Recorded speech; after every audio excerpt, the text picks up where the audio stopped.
अस्सलाम वालेकुम गाइस, कैसे हैं आप सब लोग। उम्मीद है आप सब लोग खैरियत से होंगे। तो आज का हमारा टॉपिक है प्लाज्मा मेम्ब्रेन, जो बहुत ही सिंपल और आसान सा टॉपिक है।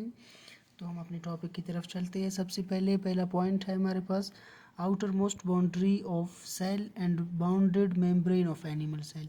जो प्लाज्मा मेम्ब्रेन है ये बाउंड्री और फर्स्ट जो बाउंड्री है मोस्ट आउटर बाउंड्री है एनिमल सेल का, और ये प्लांट सेल्स में भी प्रेजेंट होता है। It is covered by a cell wall in plant cells, और ये कवर्ड होता है सेल वॉल से प्लांट सेल्स में, क्योंकि सेल वॉल एनिमल्स में नहीं होता। और डिफरेंशिएटली सिलेक्टिवली पार्शली मेम्ब्रेन है ये एनिमल सेल्स का। और इसका कंपोज्ड ऑफ किन किन चीज़ों से बना हुआ है।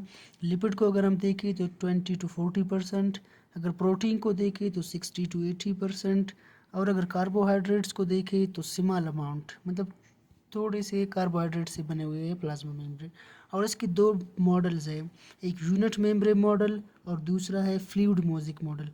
तो अगर यूनिट मेम्ब्रेन मॉडल को देखें तो इसमें ये जो ऊपर वाले हैं ये है प्रोटीन्स, और ये जो है लिपिड बाइलेयर्स हैं जो कि लाइन से अरेंज्ड है, और ये जो प्रोटीन्स है ये कॉन्टिन्यूसली है, और ये इसका पूरा स्ट्रक्चर एक सैंडविच लाइक है। तो अगर हम इसको देखें तो प्रोटीन इज़ कॉन्टिन्यूस। मैंने पहले ही आपको बताया कि जो प्रोटीन्स है इस स्ट्रक्चर में वो कॉन्टिन्यूस एक बाय एक रखे हुए हैं अरेंजमेंट में। और lipid bilayer present between outer and inner layer of plasma membrane. जो लिपिड बाइलेयर है वो प्रेजेंट होता है between outer and inner layer में प्लाज्मा मेम्ब्रेन का, एज लाइक सैंडविच। और ये पूरा स्ट्रक्चर एक सैंडविच लाइक है। And this model is proposed by the Dawson. और ये पूरा यूनिट, ये जो मॉडल है यूनिट मेम्ब्रेन मॉडल, ये डेवसन ने प्रपोज्ड किया है। और हमारे पास दूसरा मॉडल है फ्लूइड म्यूजिक मॉडल। ये भी एक प्लाज्मा मेम्ब्रेन का मॉडल है जिसे हम सेल मेम्ब्रेन भी कहते हैं। इसमें ये जो प्रोटीन्स हैं ये एम्बेडेड है, मतलब कॉन्टिन्यूस नहीं है, ये एम्बेडेड है। और लिपिड बाइलेयर्स अरेंज है एक सीक्वेंस में, और दरम्यान प्लाज्मा मेम्ब्रेन है। प्रोटीन इज डिसकॉन्टिन्यूस, यहाँ पे प्रोटीन डिसकॉन्टिन्यूस है, यहाँ पे कॉन्टिन्यूस था लेकिन यहाँ पे डिसकॉन्टिन्यूस है। और proteins is embedded on lipid, और जो प्रोटीन्स हैं वो एम्बेडेड होते हैं। It is not like sandwich. ये जो है यूनिट मेम्ब्रेन मॉडल का सैंडविच लाइक था, लेकिन fluid mosaic model sandwich like नहीं है। It was proposed by Nicolson and Singer in 1972। ये जो यूनिट है, ये मॉडल है, ये निकोलसन एंड सिंगर ने 1972 में दे दिया।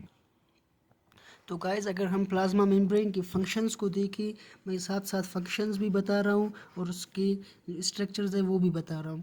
तो रेगुलेट फ्लो ऑफ मटेरियल्स, मतलब कैसे फ्लो करते हैं प्लाज्मा मेम्ब्रेन में मटेरियल्स। अब मूवमेंट इनका देखें, फर्स्ट पे जो है लिक्विड सॉल्युबल मॉलिक्यूल्स। वो मॉलिक्यूल्स जो लिक्विड में सॉल्युबल है वो इजीली क्रॉस होते हैं प्लाज्मा मेम्ब्रेन से। और जो नेचुरल न्यूट्रल्स हैं, molecules of glucose and molecules of water, ये भी इजीली क्रॉस होते हैं प्लाज्मा मेम्ब्रेन से। और तीसरा है आयंस। आयंस क्योंकि बड़े मॉलिक्यूल्स होते हैं ये इसलिए इजीली क्रॉस नहीं होते हैं प्लाज्मा मेम्ब्रेन से। अब इसमें देखते हैं पहला point, it act as a barrier between internal and external cellular environment and involve in transpiration. ये एक बैरियर का काम करता है, मतलब ट्रांसपोर्ट करता है मटेरियल्स को एक सेल और दूसरे सेल में, और ये इन्वॉल्व होता है ट्रांसपोर्टेशंस में। इसकी ट्रांसपोर्टेशंस के कुछ काइंड्स है, जैसे कि है पैसिव ट्रांसपोर्ट। अगर हम पैसिव ट्रांसपोर्ट को देखें तो here molecules move from higher concentration toward low concentration. Passive transport में जो मॉलिक्यूल्स है वो हायर कंसंट्रेशन से लोअर कंसंट्रेशन की तरफ जाते हैं। It is along the gradient and it is downhill, मतलब ऊपर से नीचे आते हैं, हायर कंसंट्रेशन से लोअर कंसंट्रेशन में आते हैं। Movement in this process no use of energy ATP. इस प्रोसेस में एनर्जी का इस्तेमाल नहीं होता पैसिव ट्रांसपोर्ट में। अब हम देखते हैं एक्टिव ट्रांसपोर्ट को। तो active transport the movement of molecules from lower concentration to higher concentration. ये एक ऐसा प्रोसेस है जहाँ पे लोअर से हायर की तरफ जाते हैं। And it is against the gradient, ये ग्रेडियंट के अगेंस्ट होता है।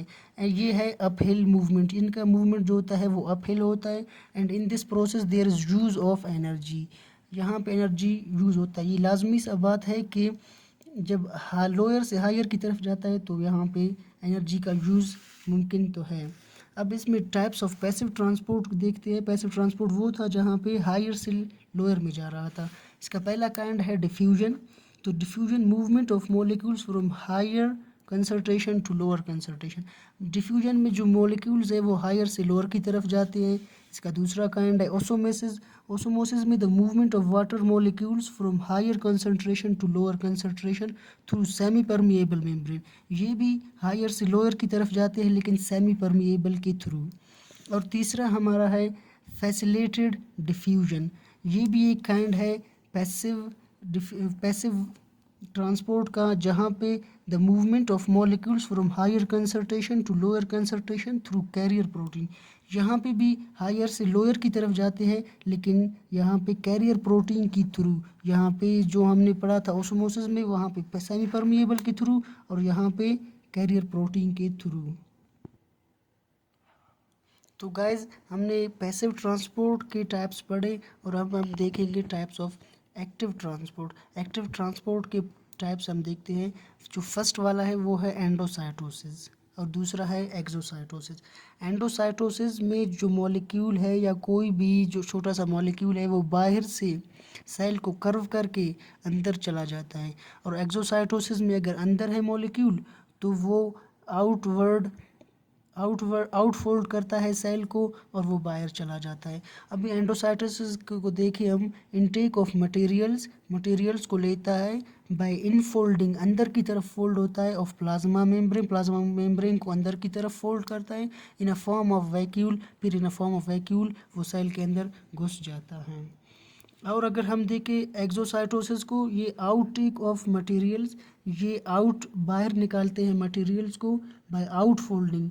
सेल में प्लाज्मा मेम्ब्रेन जो है उसको आउट फोल्ड करता है, फिर ये वैक्यूल के फॉर्म में बाहर निकल जाते हैं सेल से। ये दोनों एक्टिव ट्रांसपोर्ट के काइंड्स थे। अब हम एंडोसाइटोसिस के काइंड्स पढ़ेंगे यहाँ पे। Types of endocytosis. एंडोसाइटोसिस के भी दो काइंड्स है, पाइनोसाइटोसिस और फेगोसाइटोसिस। अगर पाइनोसाइटोसिस को देखो यहाँ पे इनटेक ऑफ लिक्विड मटेरियल्स। पाइनो का मीनिंग ये है कि लिक्विड, ये इनटेक करते हैं लिक्विड मॉलिक्यूल्स को। और फेगोसाइटोसिस में intake of solid materials. Phago का मीन्स सॉलिड, तो ये सॉलिड मटेरियल्स को इनटेक करता है। और आखिर में एक इम्पोर्टेंट एमसीक्यूज आपको बताता चलूँ। इन्वॉल्व जो सेल प्लाज्मा मेम्ब्रेन होता है वो इन्वॉल्व होता है transmission of nerve impulse in neurons. जो प्लाज्मा मेम्ब्रेन है वो ट्रांसमिशन करता है नर्व इम्पल्सेस का और न्यूरॉन में।